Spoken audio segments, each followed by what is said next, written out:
नमस्कार, मैं हूं राजेंद्र देव और सबसे पहले आपको बताएंगे हिमाचल से आ रही इस वक्त की सबसे बड़ी खबर के बारे में।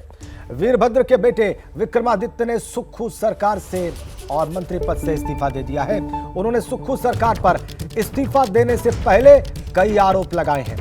दावा किया कि विधायकों की अनदेखी की गई, विधायकों के मुद्दों को सुना नहीं गया। विक्रमादित्य सिंह ने आरोप लगाया कि उनके पिता की मूर्ति के लिए भी थोड़ी सी जगह नहीं दी गई। ये कहते हुए भावुक हो गए विक्रमादित्य सिंह। मैं आज केवल इस प्रेस कॉन्फ्रेंस के माध्यम से ये कहना चाहता हूं कि वर्तमान परिस्थिति में मेरा इस सरकार में बने रहना ठीक नहीं है। इसलिए आज मैंने ये निर्णय लिया है that I am resigning from the council of ministers. मैं इस सरकार से एक मंत्री के रूप में इस्तीफा दे रहा हूं, जो मैंने निर्णय लिया है। मंत्री पद से इस तरीके से इस्तीफे की घोषणा की विक्रमादित्य सिंह ने। मंत्री पद से इस्तीफा दे दिया, सुक्खू कैबिनेट से इस्तीफा दे दिया, ये कहते हुए कि इन हालात में उनका इस सरकार में बने रहना ठीक नहीं है। सुक्खू सरकार में मंत्री थे विक्रमादित्य सिंह। उनका यह कहना है कि आने वाले कुछ दिनों में वो आगे की रणनीति बनाएंगे, अगले कदम के बारे में विचार करेंगे। और उनका यह भी कहना है कि हाईकमान को उन्होंने सारी स्थितियों से अवगत करा दिया है। यह भी उन्होंने कहा शुरुआत में कि पार्टी के प्रति निष्ठा है, इसलिए वो खुलकर बोल रहे हैं। इन्हीं बातों से अपनी बात की शुरुआत की विक्रमादित्य सिंह ने। और जब पिता का जिक्र किया तो बहादुर शाह जफर आखिरी मुगल सम्राट थे, उनका शेर पढ़ते हुए अपनी तकलीफ जाहिर की, भावुक हो गए और कहा कि उनकी मूर्ति के लिए जगह नहीं मिली। आइए आपको शिमला लिए चलते हैं। इस इस्तीफे के बाद अब वहां पर ताजा राजनीतिक हालात क्या हैं, ये बताने के लिए सचिन हमारे सहयोगी शिमला से इस वक्त हमारे साथ कनेक्ट हैं। सचिन, हमने देखा, हमारे दर्शकों ने देखा कि विक्रमादित्य सिंह ने क्या कहते हुए इस्तीफा दिया है। अब वहां पर क्या हो सकता है और क्या हो रहा है, सब कुछ बताएं। जी देखिए, विक्रमादित्य का इस्तीफा देना ये दर्शाता है कि पिछले एक साल से किस तरह से ये जो चिंगारी है कांग्रेस के अंदर ये दबी हुई थी, जो अब राज्यसभा इलेक्शन के समय जो है वो जो भड़की है आग जो है बगावत की, ये अंदाज़ा हम लगा सकते हैं। तो फंक्शनिंग को लेकर भी विक्रमादित्य ने बोला है किस तरीके से कि ह्यूमिलिएट उनको किया जा रहा था और विधायकों की जो है सुनी नहीं जा रही थी।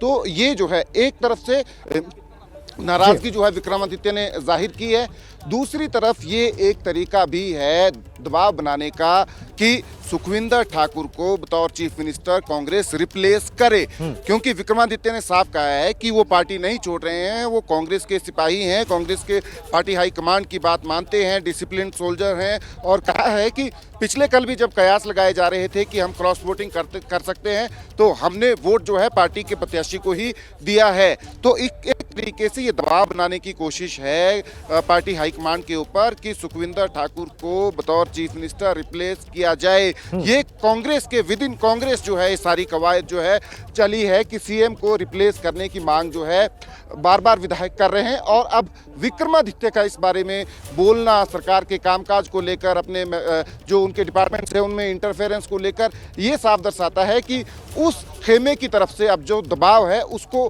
बिल्कुल पीक पे ये ले जाना चाहते हैं ताकि कांग्रेस हाईकमांड जो है वो लीडर जो है वो रिप्लेस करे यहाँ हिमाचल में। और दूसरी तस्वीर ये भी है कि वक्त जो है कांग्रेस के पास कितना बचा है इस सारे काम के लिए, क्योंकि विधानसभा की कार्यवाही वक्त बहुत महत्वपूर्ण है। बिल्कुल आपने ठीक कहा, वक्त बहुत महत्वपूर्ण है।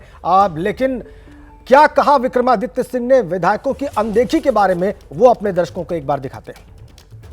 उसमें जो घटनाक्रम हुए हैं, जो विधायकों के साथ कहीं ना कहीं अनदेखी हुई है, कहीं ना कहीं जो विधायकों की आवाज को दबाने की कोशिश की गई है, आज उसका परिणाम है कि हम इस कगार के ऊपर जो है वो खड़े हुए हैं।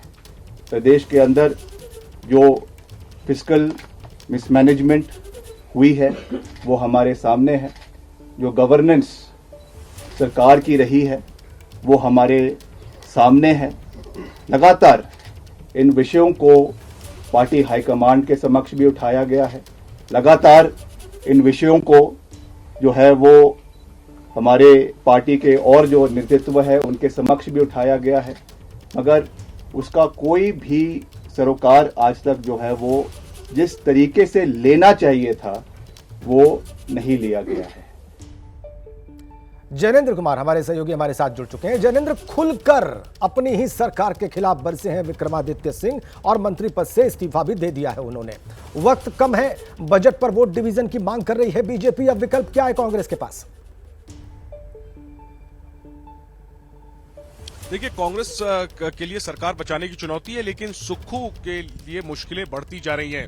और ये जो आज विक्रमादित्य का इस्तीफा सामने आया है, ये पुरानी राजनीतिक रंजिश है और ये कहानी राजा वीरभद्र सिंह के समय से शुरू होती है, जब वो मुख्यमंत्री थे और सुखविंदर सिंह सुक्खू को यहाँ प्रदेश अध्यक्ष बनाया गया था दिल्ली के द्वारा। और राजा वीरभद्र सिंह विक्रमादित्य सिंह के पिताजी थे, जो हिमाचल में लंबे समय तक वो मुख्यमंत्री रहे थे। तो ये तब से राजनीतिक रंजिश चली आ रही है। पिछले विधानसभा चुनाव से पहले वीरभद्र सिंह जी का निधन हो गया था। उनके तस्वीरों के जरिए कांग्रेस ने वोट मांगा और प्रचार में जमकर उनकी तस्वीरों का इस्तेमाल किया। लेकिन जब मुख्यमंत्री बनाने की बारी आई तो प्रतिभा सिंह, जो प्रदेश अध्यक्ष थी, वीरभद्र सिंह की पत्नी माफ करिए, और विक्रमादित्य की मां, उनको दरकिनार करके सुखविंदर सिंह सुक्खू को मुख्यमंत्री चुना दिल्ली में। जैनेंद्र, आपको रोकेंगे।